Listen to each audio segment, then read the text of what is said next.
불을 두려워하지 말라라는 제목입니다. 인생을 살다 보면 한두 번쯤은 불에 대해 크고 작은 기억들이 있지요. 불이 고마웠던 때도 있고요. 또 불 때문에 큰 피해를 겪은 경험도 아마 있을 겁니다. 저도 초등학교 6학년 때 친구들과 이 과학 실험을 한다고 이 과학 실험 도구들을 이렇게 갖다 놓고 이렇게 알코올 램프에 불을 붙여서 이렇게 뭐 산소 만들고 많은 여러 화학 실험을 하다가 얼떨결에 이렇게 발로 차가지고 알코올 램프가 이렇게 넘어뜨렸어요. 그래가지고 알코올이 막 방바닥에 다 퍼지면서 막 방바닥에 불이 붙은 거예요. 그래가지고 막 얼마나 놀란지 혼이 난 적이 있습니다. 불은 우리의 삶에서 가까이에 있는 친근한 존재입니다. 불은 또한 우리에게 깊은 두려움과 또 경외감을 불러일으키는 그런 존재이기도 하지요. 이 산불이 걷잡을 수 없이 번져서 모든 것을 잿더미로 만들고 또 한순간의 실수로 집 전체를 집어삼키는 그 화재 현장을 보면 이 불의 무서운 파괴력을 실감합니다. 이처럼 불은 따뜻함과 이 편안함을 주기도 하지만 순식간에 모든 것을 앗아가는 무서운 힘을 가지고 있습니다. 오늘 우리가 살펴보려는 이 출애굽기 19장의 시내산 사건, 이 사건 역시 이 불에 관련 이야기입니다. 하나님께서 이 시내산에 임하시는 그 장면은 참으로 경외심이 들 정도로 강렬합니다. 산 위에 연기가 자욱하고 또 불 가운데 여호와께서 강림하셨습니다. 온 산에 크게 진동하고 또 나팔 소리가 점점 커졌습니다.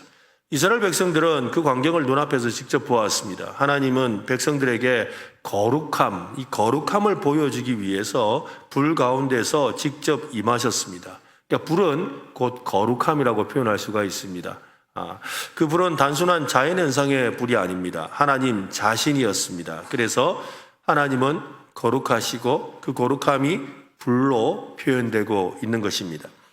이스라엘 백성은 이 불을 보며 극심한 두려움에 사로잡혔습니다. 멀리 떨어져서 바라보는 것만으로도 압도당할 것 같은 두려운 광경이었습니다. 백성들은 두려움에 떨며 모세에게 대신 올라가 달라고 요청했지요.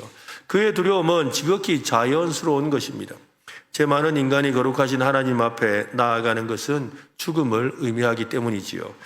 오늘 말씀은 현대를 살아가는 우리에게 같은 메시지를 던지고 있습니다. 하나님이 불 가운데 임하실 때 우리는 그 앞에 담대히 나아갈 수 있을까라는 질문입니다. 하나님이 불 가운데 임하실 때 하나님께 우리가 나아갈 수 있을까요? 지금 우리에게도 여러분 영적인 불이 있습니다. 하나님의 말씀의 불, 또 성령의 임재하심의 불이 있습니다. 우리가 예배를 드릴 때, 우리가 말씀을 들을 때, 또 기도를 할 때 우리는 영적인 이 불을 경험하는 것입니다. 여러분, 그러니까 오늘 이 저녁에도 불을 경험하셨어야 돼요. 조금 전에 우리 찬양하면서 불이 여러분의 심령에 임하였는 줄로 믿으시기를 바랍니다. 그죠? 지금 이 자리에 성령의 불이 함께하는 줄로 믿습니다. 그죠? 그래서 실제로 우리의 삶에 별것 없는 것 같아도 우리의 예배 가운데 그 불이 임합니다. 근데 불이 임하면 그 사람의 심령에 불이 닿겠지요. 그 사람의 심령에 불이 닿기 때문에 그 마음에 뜨거움이 생겨요. 뜨거움. 즉 불은 뜨거움이잖아요. 그러니까 그 마음에 뜨거움이 생기는 거예요. 그래서 눈시울이 붉어지는 겁니다. 그 뜨거움이 눈으로 터져 나오니까 눈시울이 붉어지고 눈물이 나는 거예요. 그 영혼의 뜨거움이 어떻게 해요? 우리의 입술에 닿으니까 어떻게 해요? 찬양이 뜨겁게 나오는 거예요. 그 뜨거움이 우리의 손에 닿으니까 어떻게 해요? 정말 뜨겁게 헌신 봉사하며 땀 흘리며 수고하는 거예요. 그러니까 이 불의 경험이 바로 신앙생활의 경험이고 또 하나님을 만나는 경험이라고 할 수가 있습니다. 기도하다가 하나님께서 내가 원하지 않는 일을 하라고 하면 어떡하지? 라는 우리 속에 걱정이 있습니다. 또 헌신하고 봉사하다가 내 삶이 너무 힘들어지면 어떡하지? 라는 걱정도 하지요. 그런 두려움이 우리를 불 가까이 가지 못하게 만들고 있지는 않습니까? 그 불을 우리가 얼마나 가까이 하고 있는지 오늘 밤에 우리 스스로가 돌아볼 수 있어야 합니다. 이스라엘 백성들은 그 불이 두려워서 멀찍이 있었습니다. 하나님께 가까이 오라고 부르시는데도 거룩한 임재하심 앞에 두려움에 떨며 발걸음을 멈추고 있었던 것이지요. 하나님은 여전히 불 가운데로 우리를 부르고 계십니다. 그 불은 심판의 불이기 전에 정결하게 살라고 하는 또한 우리를 살리는 생명의 불입니다. 그 불 앞에서 도망치지 말고 담대히 서는 저와 여러분이 되기를 간절히 바랍니다. 첫 번째는 하나님은 불이시다라는 겁니다. 해볼까요? 하나님은 불이시다. 우리가 오늘 마주한 이 본문은 이스라엘 백성이 출애굽하고 나서 시내산에 도착했을 때의 이야기입니다. 애굽의 종살이에서 벗어나서 홍해를 건너와서 광야에 거친 길을 걸어온 그들에게 하나님께서 드디어 자기 모습을 드러내는 그런 순간입니다. 그런데 그 방식이 참으로 놀랍지요. 번개와 빽빽한 구름 그리고 맹렬한 불꽃으로 임하셨습니다. 산 전체가 연기로 가득하고 맹렬한 불꽃이 막 치솟았습니다. 우레소리와 나팔 소리는 온 땅을 뒤흔들고 있었습니다. 백성들은 그 압도적인 광경 앞에 바들바들 떨 수밖에 없었습니다. 죽음의 공포가 그들을 짓눌렀던 겁니다. 오늘 보면 18절을 다시 한번 읽어보겠습니다. 시작. 시내산에 연기가 자욱하니 여호와께서 불 가운데서 거기 강림하심이라. 그 연기가 옹기가마 연기같이 떠오르고 온 산이 크게 진동하며. 이 장면은 하나님께서 강력한 자연현상을 사용하셨다는 것을 넘어서는 어떤 신학적인 의미가 있습니다. 하나님은 지금 자기 백성에게 나는 불이다. 나는 불이다 라고 말씀하시는 거예요, 여러분. 이 나는 불이다. 하나님 쓰지 자기를 불이라고 말씀하고 있어요. 불은 구약 성경에서 하나님의 임재와 거룩함을 상징하는 강력한 이미지 중에 하나지요. 모세가 호렙산에서 처음 하나님을 만났을 때도 뭐가 있었습니까? 불타는 불 붙은 떨기나무, 그죠? 타지 않는 떨기나무에 불을 봤잖아요. 떨기나무는 타지만 사라지지 않았습니다. 네가 선 곳은 거룩한 땅이다. 네 발에서 신을 벗어라 라는 음성을 들었습니다. 모세는 그 앞에서 신을 벗어야 했습니다. 이처럼 불은 단순한 파괴의 이미지가 아니라 그분 앞에 선 모든 것을 정결하게 하고 그분의 영광을 드러내는 거룩함의 상징이지요. 그래서 여러분 이사야 선지자도 하나님의 그 성전에서 하나님께 기도하는 중에 어떤 일이 벌어졌죠? 불이 임하잖아요. 그래서 그 불로 자신의 입술을 갖다 대는 역사가 일어났습니다. 또한 최고의 불의 사람이라고 한다면 엘리야죠. 엘리야는 하나님의 그 권능의 불을 내려달라고 기도했고 또 그는 나중에 어떻게 해요? 불병거를 타고 하늘로 올라갔습니다. 그러므로 하나님의 그 영광을 나타내는 그것이 바로 불이라는 것이지요. 이 죄인인 인간이 거룩하신 하나님을 만나는 순간 이 불순한 모든 것을 태워버리는 거룩한 불을 경험하게 됩니다.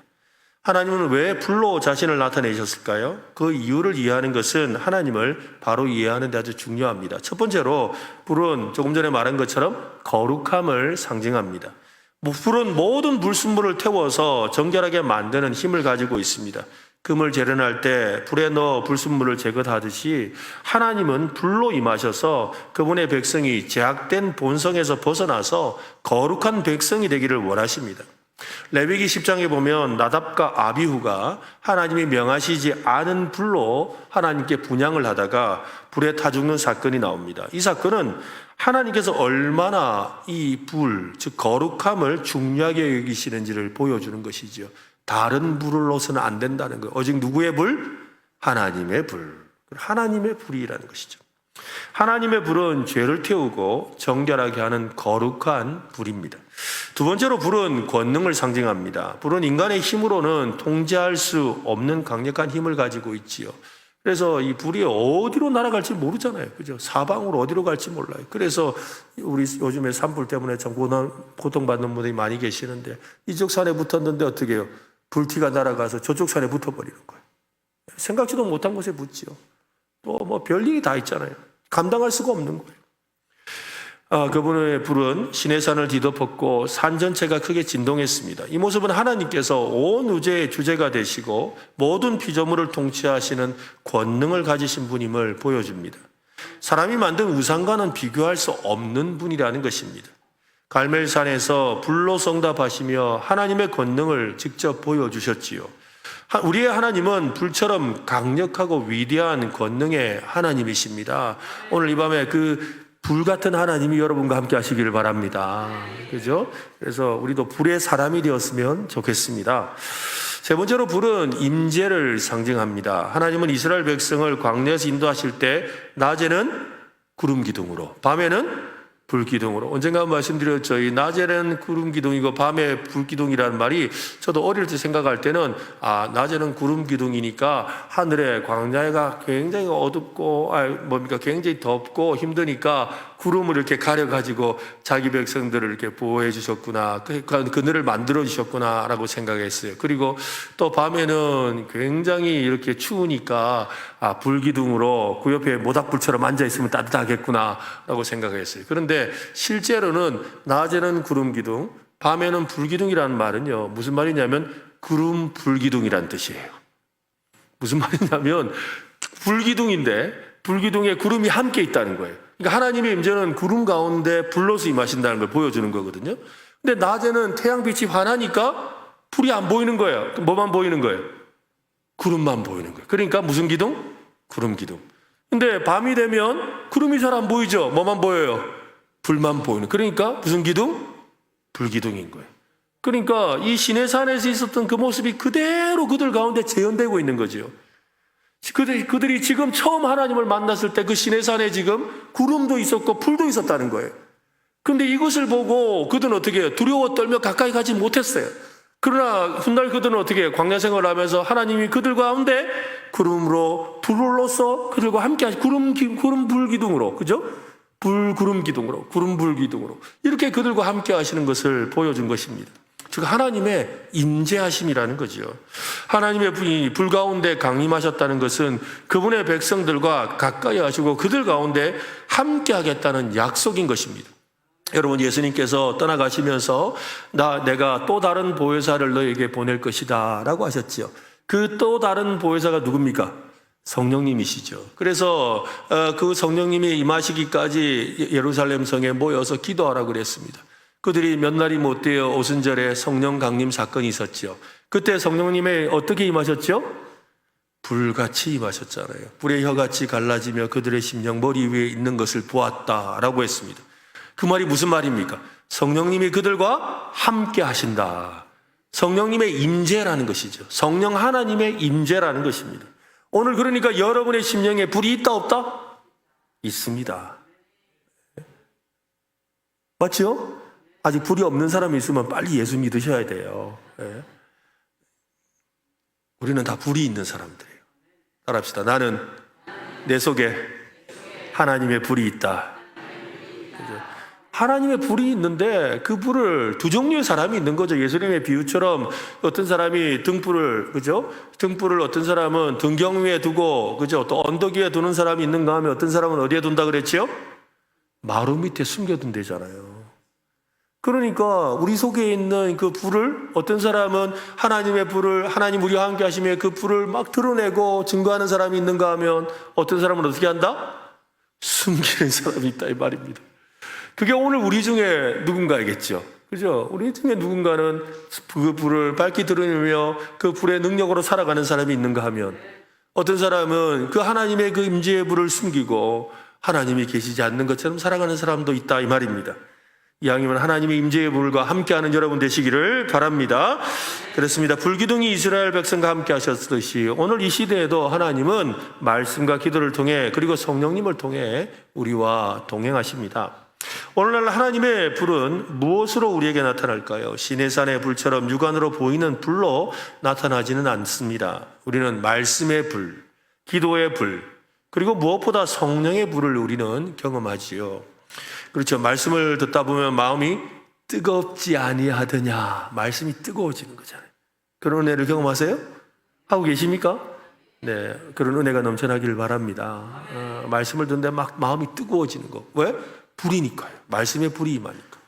그죠? 기도를 하는데 처음에는 그냥 뭐 조곤조곤하게 이렇게 피곤해서 이러가고 있는데 갑자기 막 속에서 불이 임하니까 어떻게 해요? 불이 막 끓어오르니까 주야 하면서 간절하게 기도하잖아요. 그죠? 그게 기도에 불이 붙는 거예요. 성령의 불도 마찬가지죠. 성령님께서 우리의 심령에 불을 붙여주실 때 내가 생각지도 못했던 일을 감당하며 하나님의 그 영광스러움을 보기도 하고 또 하나님의 그 말씀의 은혜를 경험하기도 하고 또 주님이 나를 이끄시는 곳으로 달려가는 역사도 일어납니다. 그렇습니다. 그런 모습으로 우리 속에 역사하고 계시지요. 말씀은 우리의 죄를 깨닫게 하는 거울이고 우리의 영혼을 깨우는 불꽃과 같습니다. 기도는 하나님과 직접 대화하는 영혼의 호흡이고 우리의 마음을 뜨겁게 달구는 불꽃입니다. 성령님은 예수님께서 약속하신 능력이고 우리 안에 거하시는 불과 같은 분이지요. 그래서 여러분, 이 가끔씩 이 불의 사람을 만날 때 참 감동이 돼요. 막 통하는 게 있는 것 같아요. 저도 한 번씩 이렇게 보다 보면 이 불이 있는 사람을 만나거든요. 속에 이 성령의 불이 있는 사람. 근데 성령의 불이 있는 사람을 만나면요, 내 안에 있는 불이 막 타올라요. 그래서 막 감동이 돼가지고 막 흥분이 돼요. 예. 우리 교회도 그런 분들이 몇 분 계시는데 더 많아졌으면 좋겠고, 또 우리 목사님, 전도사님들이 보면 우리 뜨거운 불이 있잖아요, 그죠? 오늘도 우리 뭐 정전사님 찬양하는데 보니까 불이 뜨겁네, 그죠? 아멘? 그죠? 예, 그렇습니다. 정말이에요. 저도 이번에 선교 가서도 그런 목회자를 한 분 만났어요. 만났는데 베트남에 가서 우리 유종희 선교사님이 이렇게 오래도록 한 10년 넘게 이렇게 후원하고 협력하고 또 이렇게 도와주던 신학생이 이제 목회자가 되었어요. 33살 목회자인데, 젊은 이 목사님을 만났는데, 대단하더라고요. 97년 된 교회를 담임하고 있는데, 그 목사님을 만나서 대화하는데 막 정말로 그 목사님의 심령에 불이 느껴지더라고요. 그러니까 그 불이 느껴지면 어떻게 된다고요? 제 안에 있는 불도 막 뜨거워지는 거예요. 그래가지고 저는 뭐 어디 가서 충동적으로 뭘 하자 말자 말 잘 안 하거든요.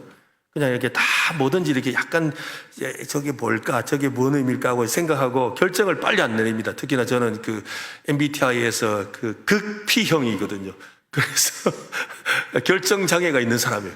그리고 뭘 이렇게 쉽게 말을 잘 안 합니다. 그런데 너무 가슴이 뜨거워지는 그 목사님을 보는데, 그래서 유종희 선교사님한테 그랬어요.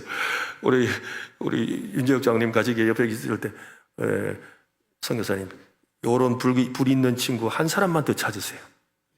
예? 이런 불이 있는 목사님 한 사람만 더 찾으세요. 그래서 그 두 분만 찾으시면, 한 사람만 더 찾아서 두 분만 만들어지면 내가 무슨 방법으로든 한국에 꼭 초대하겠다고. 그래서 한국에 있는 여러 목회 사역들 좀 보고 배우고 더 멋지게 목회하도록 도와주고 싶다고. 왜냐하면 저도 그 33살의 나이에, 또 33살, 35살 그때 정말로 곳곳에 여러 나라들 다니면서 그 탁월한 목회자들을 만나고 또 여러 사역들을 배우기도 했거든요. 그 친구, 그 목사님과 이렇게 대화를 나누는데 너무 하나님의 일을 하고 싶어하고 간절함이 있는 거예요. 근데 지혜가 없고 또 경험이 없으니까 못하고 있는 거예요. 너무 마음이 안타깝더라고요. 그 불은 있는데. 그래서 참 그런 마음이 드는 거예요. 여러분, 우리의 심령에 그 불이 활활 타올라야 합니다. 그 불이 우리 청년들에게 붙었으면 좋겠습니다. 이번 수련회 때 그 불을 받으세요. 다시 한번 뜨거운 불이 되시기를 바랍니다. 여러분, 정말로 그래요. 그런 불의 사람을 만나는 건 너무 기쁜 일이에요.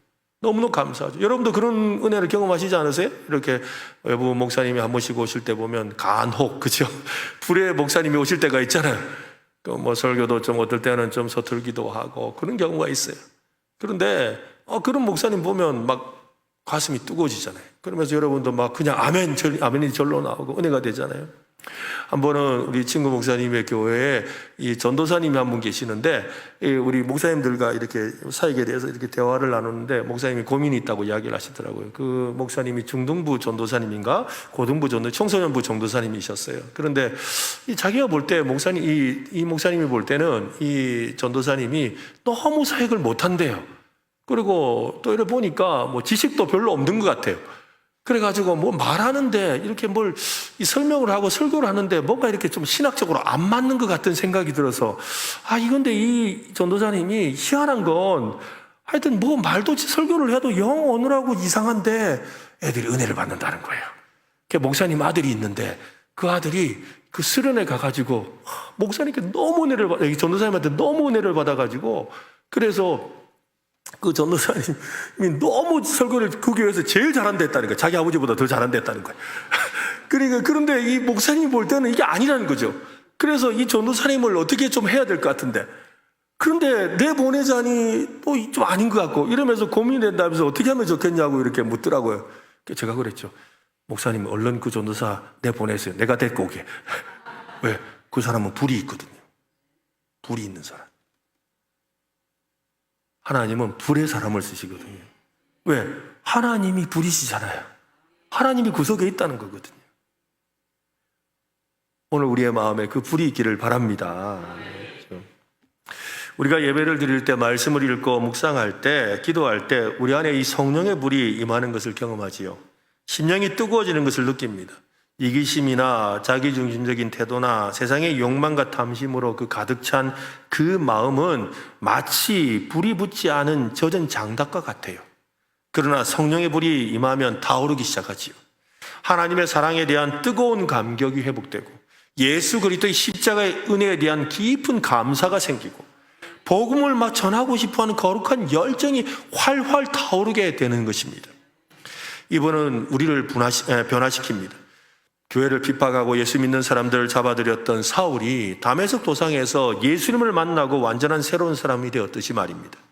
복음의 사도가 된 것은 이 성령의 불 때문이었습니다. 그는 복음의 능력을 경험하고 나서 내가 복음을 부끄러워하지 않는다. 이 복음은 모든 믿는 자에게 구원을 주신 하나님의 능력이다라고 담대하게 선포했습니다. 이것이 바로 불의 능력, 성령님의 그 불을 경험한 사람의 고백인 것이지요. 여러분, 하나님이 여러분의 심령에 함께 하십니까? 예수님이 여러분 안에 계십니까? 성령님이 함께 하십니까? 하나님은 불이라고 했습니다. 예수님도 불이라고 했습니다. 성령님도 불이라고 했습니다. 불이 내 안에 있는데 뜨겁지 않고 열정이 없고 간절함이 없고 불끈 용기가 치솟지 않는다면 불이 없거나 불을 끄고 있는 것 중에 하나입니다. 다시 해볼까요? 하나님은 불이시고 예수님도 불이시고 성령님도 불이신데 그분이 여러분 안에 계신데 여러분이 뜨겁지 않다면 어떻게 하고 있다고요? 불이 꺼졌거나 꺼트리고 있는 중이라는 거예요. 성령을 소멸하며 성령의 불을 꺼트리고 있는 중이라는 거죠. 여러분, 오늘 여러분 안에 있는 이 불이 다시 한번 뜨겁게 타오르는 이 밤 되시기를 예수님의 이름으로 축원합니다. 우리가 앉아있는 이 자리가 하나님의 불이 임하는 곳이라면 우리는 어떤 선택을 해야 할까요? 오늘 본문은 하나님의 그 불 앞에서 인생의 방향이 두 갈래로 이렇게 갈라진다는 것을 보여줍니다.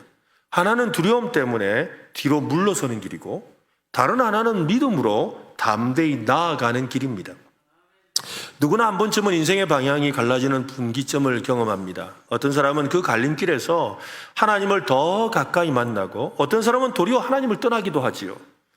저는 그 갈림길을 냉정과 열정 사이, 이 책 제목이고 영화 제목인데요. 한번 해볼까요? 냉정과 열정 사이. 네, 저는 자주 이렇게 부릅니다. 하나님의 거룩하신 임재 앞에서 우리는요, 어떤 사람은 냉정해져요. 이 냉정하다는 것을 이 캐톨릭에서는 이 성당에 가보시면 한 번씩 이렇게 현수막이 붙어 있어요. 현수막이 붙어 있는데 뭐라고 붙어 있느냐면 냉담 신자 환영. 그러니까 기독교에 대해서 복음에 대해서 냉담한 사람을 있다는 거예요. 그러니까 우리로 치면 뭐예요? 불신자. 불신자 말이 별로 안 좋잖아요. 그죠? 불신자란 말이 우리는끼리는 구분하기 좋지만 남한테 불신자 그러면 되게 불자가 들어가는 거 싫어하거든요. 부정적이라고 생각하고. 근데 성당은 참 지혜롭게 표현하는 것 같아요. 냉담신자. 그러니까 이 말은 두 종류 하나거든요. 안 믿는 사람, 그리고 또 하나는 어떤 사람? 우리로 치면 잃은 양. 교회 잘 다니다가 지금 교회 안 나오는 사람, 냉담해진 사람이라는 거예요. 근데 우리는 이런 양이라니까 그 사람들도 되게 기분 나빠하거든요. 내가 뭘 잃어버렸어 하고 이러거든요. 근데 이분들이 참 지혜로운 것 같아요. 내가 볼 때는 그래요.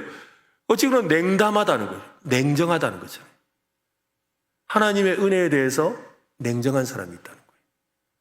근데 어떤 사람은 하나님의 은혜를 더 사모하고 열정이 넘치죠. 그래서 우리는 항상 하나님의 그 선택이 불 앞에서 두 갈래 길로 서게 된다. 하나는 뭐라고요? 냉정, 뒤로 물러나는 길. 하나는 열정, 그죠? 더 하나님께로 더 가까이 갑니다. 하나님께로 더 가까이 갑니다. 하고 하나님께로 더 가까이 가는 역사가 일어나는 것이지요. 여러분은 지금 어디에 서 있습니까? 냉정으로 반응하는 사람입니까? 열정으로 반응하는 사람입니까? 오늘 출애굽기 19장의 말씀도 그렇습니다. 하나님께서 시내산 위에 임하신 이 장면은 구경거리나 일회성 사건이 아닙니다. 이스라엘 백성 전체가 앞으로 하나님을 어떻게 믿고 어떤 관계를 가질 것인가를 결정짓는 분기점이었습니다. 시내산의 연기가 자욱하고 여호와께서 불 가운데 그 위에 강림하셨습니다. 이 장면은 백성들의 두려움을 자아내기에 충분했습니다. 땅이 흔들리고 연기가 솟구치고 불꽃이 번뜩이고 나팔 소리가 점점 커져가는데 누가 감히 거기에 다가갈 수가 있겠습니까? 그때 이스라엘 백성은 두 그룹으로 나뉘었던 겁니다. 하나는 모세, 그는 불 가운데로 하나님의 임재가 있는 그 산으로 나아갑니다. 다른 하나는 백성들이죠. 그들은 어떻게 합니까? 그들은 두려워서서 멀리 서 있습니다. 출애굽기 20장을 보면요, 19장과 20장이 연결되어 있습니다. 하나님이 말씀하신 것이 실행되는 내용이 20장에 나오는데요, 20장을 기록을 보면 이렇게 있는데요, 20장 18, 19절을 한번 보세요. 뭇 백성이 우레와 번개와 나팔 소리와 산의 연기를 본지라 그들이 볼 때에 떨며 멀리 서서 모세에게 이르되 당신이 우리에게 말씀하소서. 뭐예요? 하나님이 지금 막 우리의 번개 소리를 통해서 말씀하고 계시는 거예요. 근데 그 말씀을 이 백성들이 멀리 서서 아유 잠깐만 이런 거예요. 잠깐만 하나님 잠깐만요. 이거는 그냥 모세님이 그냥 말씀해 주시면 안 될까요? 당신이 대표로 가서 듣고 그냥 그 말은 우리한테 전달해 주시면 안 될까요? 지금 이러고 있는 거예요. 아니, 하나님의 그 영광스러운 말씀을 듣고 있는데 그 영광스러운 하나님의 말씀 앞에 뭐라 한다고요? 목사님 잠깐만요. 그냥 목사님이 혼자 다 듣으시고요, 그냥 저는 설교만 듣겠습니다. 그러고 있는 거예요. 19절 다시 보세요. 모세에게 이르되 당신이 우리에게 말씀하소서 우리가 들으리이다. 하나님이 우리에게 말씀하시지 말게 하소서. 하나님이 우리에게 어떻게 하지 말게 해달라고요? 말씀하지 말래요. 우리가 죽을까 하나이다. 백성들은 하나같이 우리는 두려워서 못 듣겠습니다. 모세 당신이 대신 들어주세요라고 전하지. 그러고 들은 말씀을 전해주면 좋겠습니다 라고 하죠. 얼마나 안타까운 장면입니까? 하나님이 직접 말씀하시겠다고 불 가운데 오셔서 말씀하시는데 그 불 앞에서 도망을 가고 있는 것이지요. 같은 불을 보고도 사람들의 반응은 달랐습니다. 모세는 불 속으로 들어갔고 백성은 멀리 섰습니다. 불 속으로 들어가는 모세는 어땠을까요? 여러분, 불 속으로 들어가는 모세는 어땠을 것 같아요? 용기 백배했을까요? 아닙니다. 히브리서 12장 2절에 이렇게 말씀해요. 21절에는 그 보이는 바가 이렇듯 무섭기로 모세도 이르되 내가 심히 두렵고 떨린다 하였느니라. 모세도 두려웠습니다. 그러나 도망치지 않았습니다. 오히려 그 불 앞에 섰지요. 그래서 하나님의 음성을 들었습니다. 십계명을 받았습니다. 백성들을 위한 중보자가 되었습니다. 바로 그 차이입니다. 불 앞에서 가까이 가느냐 도망치느냐에 따라 인생이 갈라지는 것입니다. 그 차이는 오늘 우리에게도 나타납니다. 하나님의 말씀이 선포될 때 어떤 사람은 마음에 질려 회개하고 눈물을 흘립니다. 어떤 이는 고개를 돌리면서 참 불편한 소리 하시네 등을 돌리지요. 하나님의 불 앞에서는 무관심한 중간지대가 없습니다. 불 앞에서 사람은 갈라집니다. 어떻게 해요? 냉정과 열정으로. 여러분은 지금 하나님의 불 앞에서 어떤 선택을 하고 있습니까? 불은 다가가면 태웁니다. 근데 그 불은 나를 태우는 것이 아니지요. 내 죄를 태우는 겁니다. 불순종을 태우는 겁니다. 나의 고집과 나의 자기 중심적이었던 마음을 태우는 것입니다. 그 자리에 하나님의 말씀, 하나님의 계획, 하나님의 영광이 임하는 줄로 믿으시기를 바랍니다. 불 앞에서 우리의 인생이 바뀌는 것이지요. 근데 더 감사한 사실은 우리가 그 불 앞으로 나아갈 수 있는 담력을 우리에게 주셨습니다. 예수 그리스도로 말미암아 누구든지 하나님 앞에 나아갈 담력을 얻었다고 했습니다.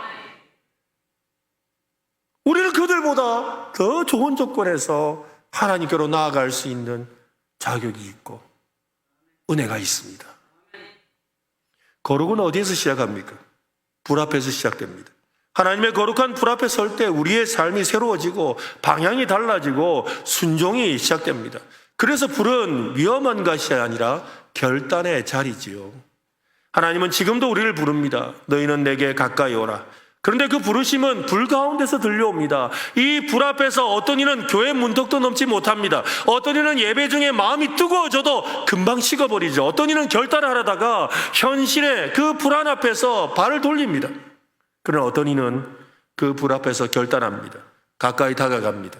그 불 속으로 들어갑니다. 그리고 하나님이 주는 새로운 삶을 시작합니다. 지금 여러분 앞에 있는 불이 보입니까? 불이 느껴집니까? 그 불의 소리가 들립니까? 그 불 앞에서 여러분은 어디를 향하고 있습니까? 하나님의 그 불 앞에서 뒤로 물러서고 있지는 않습니까?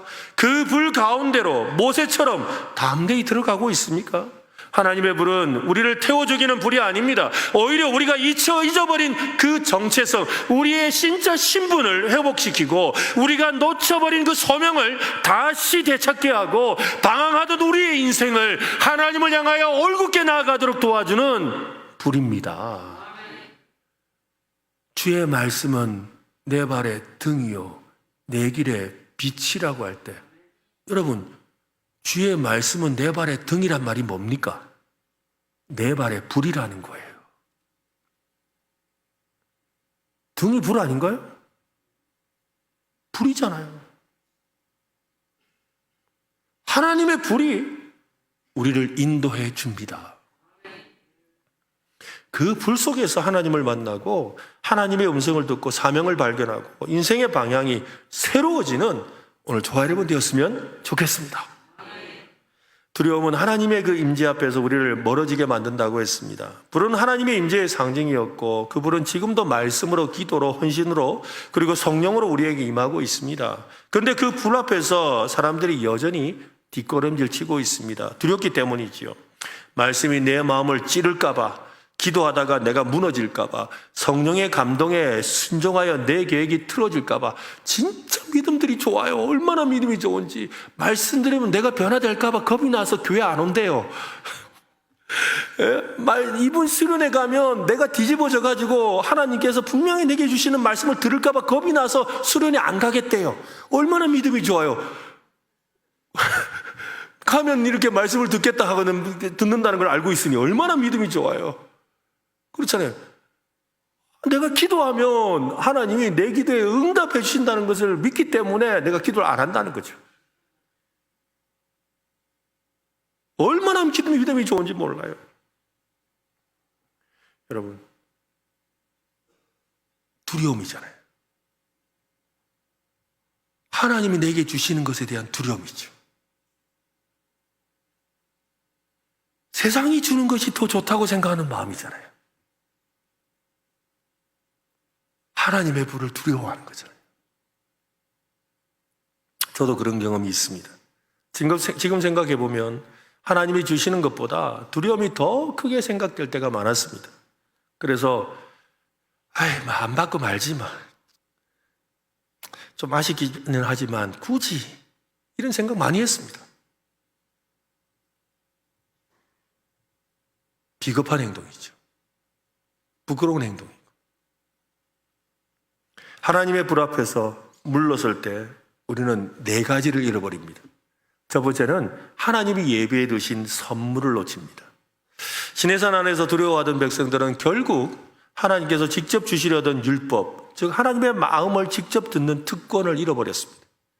하나님은 그들과 얼굴을 마주보고 말씀하기를 원하셨지만 그들은 모세를 통해서만 말씀해 달라고 했습니다. 결국 출애굽기 20장 이후로는 하나님께서 백성들과 직접 이야기하지 않습니다. 항상 중간자 모세를 통해, 아니면 대제사장을 통해, 아니면 선지자를 통해 말씀하시죠. 두려움은 하나님과의 친밀함을 빼앗아가는 겁니다. 하나님은 우리 각 사람에게 말씀하기를 원하십니다. 성경을 읽을 때, 기도할 때, 말씀 앞에 설 때, 그때마다 마음속으로 이렇게 말합니다. 목사님이 조금 더 말씀해 주시면 안 될까요? 나는 말씀을 깊이 들여다보면 너무 불편해요. 하나님은 오늘도 우리에게 은혜와 능력, 성령의 은사를 주려고 하십니다. 우리가 감당할 수 있을까? 맡기는 게 무서워서 하며 뒤로 물러선다면 우리는 그 하나님이 예비해 두신 선물을 놓치게 될 것입니다. 두 번째로는 소명을 잃어버릴 수가 있습니다. 모세가 하나님의 불 가운데로 담대하게 나아갔을 때 이스라엘의 그 지도자로서의 그 소명을 확인하고 굳건히 붙잡을 수 있었습니다. 그러나 만약 두려움에 갇혀 백성들처럼 산 아래에 머물렀다면 소명을 잃고 평범한 광야의 목자 정도로 남고 말았겠지요. 불 없는 인생은 소명도 없습니다. 만약 두려움 때문에 하나님의 불을 회피한다면 하나님이 우리를 통해 이루시려던 그 사명을 감당하지 못하게 됩니다. 그저 나 하나 구원받고 천국 가는 신앙에 머물러 버리는 것입니다. 하나님의 부르심은 종종 우리의 한계와 약함을 넘어서는 곳에 있습니다. 하나님의 불을 두려워하는 것은 이처럼 소명을 향한 우리의 발걸음을 멈추게 만들고 결국 하나님께서 우리를 통해 이루시려던 그 위대한 계획을 놓치게 만듭니다. 여러분, 불 속으로 들어갈 때 여러분을 향한 하나님의 놀라운 계획이 이루어집니다. 세 번째로 하나님과 보낼 친밀한 시간을 놓치게 되지요. 진정한 신앙은 하나님과의 친밀한 관계에서 비롯됩니다. 불은 하나님의 임재라고 하지 않았습니까? 다윗은 평생토록 하나님과 함께하기를 소망했습니다. 시편 27편 4절에 보면 내가 여호와께 바라는 한 가지 일 그것을 구하리니 곧 내가 내 평생에 여호와의 집에 살면서 여호와의 아름다움을 바라보며 그의 성전에서 사모하는 그것이라. 그는 인생의 모든 것을 다 가졌음에도 하나님과의 그 친밀한 교제를 가장 간절히 소원했습니다. 하나님의 불을 두려워하여 멀리 서 있는 사람은 그와 같은 하나님과의 친밀함을 경험할 수가 없습니다. 하나님의 친밀함을 경험하는 자에게 주시는 선물은 기쁨입니다. 평안입니다. 감사입니다. 그것을 놓쳐버리는 거죠. 여호와를 기뻐하는 것은 하나님과의 깊은 사귐을 통해서 주시는 선물입니다. 두려움에 사로잡혀 하나님으로부터 멀어진다면 그 소중한 친밀함의 시간을 잃어버릴 것이고 우리의 신앙생활은 무거운 짐이 될 것이고 기쁨보다 괴로움이 더한 신앙생활을 할 수밖에 없는 것입니다. 여러분, 재미있게 신앙생활 하세요. 재미있게 신앙생활 하세요. 목사지만 어떨 때는요 이런 마음이 들어요. 아유, 뭘 저렇게까지 저래 믿으려고 억지로 교회 나오고 있노. 아이고, 그냥 예수 믿는 거 확실하면 그냥 어디 놀다가 그냥 마음 편하게 있다가 나중에 천국 가지. 솔직히 그런 마음이 들어요.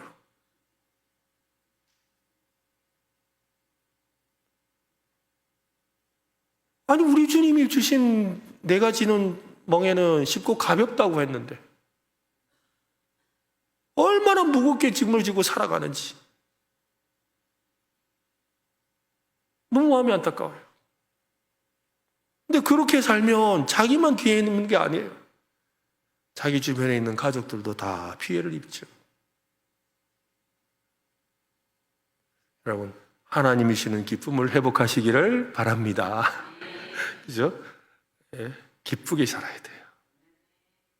즐겁게 사시기를 바랍니다. 누구와 함께? 하나님과 함께, 불과 함께. 그래서 여러분, 우리가 불만 보면 자꾸 이렇게 캠프파이어를 하고 싶고 막, 그죠? 뭐 옛날 같으면 막 이렇게 그러니까 무슨 춤도 추고 막 찬양도 하고 뭐 이러는 이유가 다 그게 있는 것 같아요. 하나님과 함께 그 기쁨을 회복하시기를 바랍니다. 세 번째로 하나님과 보낼 친밀한 시간을 놓치게 된다 했습니다. 네 번째로는 믿음의 시험에 실패할 수 있습니다. 불은 또한 시험의 도구입니다. 베드로전서 1장 7절은 이렇게 말씀합니다. 너희의 믿음의 확실함은 불로 연단하여도 없어질 금보다 더 귀하여 예수 그리스도께서 나타나실 때 칭찬과 영광과 존귀를 얻게 할 것이니라. 불 앞에 서는 경험은 믿음의 뿌리를 깊게 만듭니다. 회개가 있었고 진심의 고백이 있었고 하나님의 거룩함을 배웠던 사람만이 이 광야의 시험에서 이길 수가 있습니다. 하지만 불을 피했던 사람은 시험을 이기지 못합니다. 말 한마디, 상황 하나에 금세 흔들립니다. 결국 광야에서 엎드러지고 말지요. 두려움은 감정이 아니라 우리의 선택입니다. 하나님의 불 앞에 멈출 것인가 아니면 떨리는 마음으로라도 나아갈 것인가, 우리는 선택해야 합니다. 오늘 하나님은 우리를 그 불 앞에 지금 다시 세워놓고 있습니다. 하나님은 우리를 깨끗하게 하시려는 분입니다. 우리를 무너뜨리려는 것이 아니라 새롭게 하려는 것입니다. 그 불 앞에 주저하지 마십시오. 물러서지 마시기를 바랍니다. 불의 사람이 된다는 것은 우리의 일상의 자리에서 하나님의 불을 붙이고 살아가는 사람이라는 뜻입니다. 말씀의 불을 품고 기도의 불을 지속시키고 사랑의 불로 다른 이들을 섬기고 세상 속에 꺼지지 않는 불로 살아가는 것입니다. 하나님의 불은 지금도 여러분의 심령 속에 타오르고 있습니다. 오늘 그 불이 활활활활 타오르는 역사가 일어나도록 이 밤에 성령 하나님이 기름을 부어주시기를 예수님의 이름으로 축원합니다.